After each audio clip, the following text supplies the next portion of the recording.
Find the largest number which divides 70 and 125, leaving remainder 5 and 8 respectively. तो यहां पे ध्यान से देखिए कि हमें एक ऐसा नंबर बताना है कि जो 70 और 125 को 70 को डिवाइड करे तो 5 रिमाइंडर दे और 125 को डिवाइड करे तो 8 रिमाइंडर दे। मान लो मेरे पास दो नंबर हैं ए और बी और मुझे इन्हें डिवाइड करने वाला सबसे बड़ा नंबर चाहिए।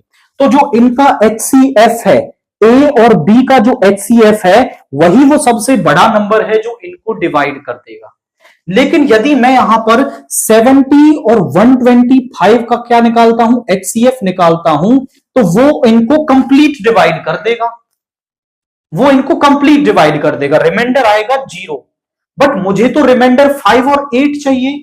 तो फिर ऐसे केस में हम क्या है कि इसमें से कितना रिमाइंडर चाहिए, 5 चाहिए, तो यहां से 5 कम कर दो 65, यहां से चाहिए 8 तो यहां से 8 सब्ट्रैक्ट कर दो, यानी ये हो जाएगा 117।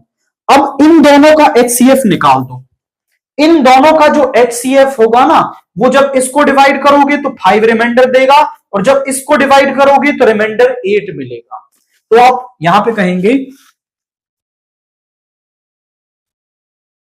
Number gives reminder 5 and 8, so numbers are, देखिए क्या बन जाएंगे, 70 में से 5 को डिवाइड कर दोगे 65 एंड 125 में से 8 को सब्ट्रैक्ट कर दोगे तो यहां पे आ जाएगा 117। तो इन दोनों का HCF निकाल दो, HCF ऑफ 65 एंड 117। देखिए 65 का जब आप प्राइम फैक्टराइजेशन करेंगे तो ये हो जाएगा 5 से 13 और 1, यहां पे 117 का कर लो, 3 से 13, 13 से 1। 65 का प्राइम फैक्टराइजेशन है 5 इंटू में 13 और 117 का प्राइम फैक्टराइजेशन है 3 का स्क्वायर इंटू 13। तो जो इनका HCF है वो आ जाएगा 13, यानी 13 वो जो नंबर है 65 और 117 को तो कंप्लीट डिवाइड करेगा।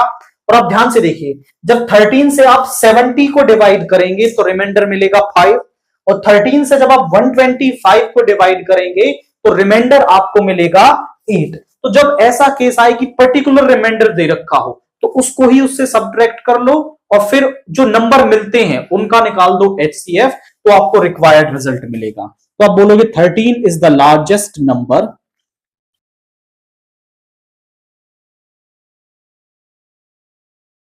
gives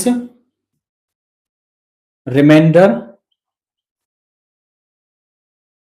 5 and 8 on dividing 70 and 125, यानी कि 13 ही वो सबसे बड़ा नंबर है जो 70 and 125 को डिवाइड करेंगे तो 5 and 8 रिमाइंडर हमें देगा।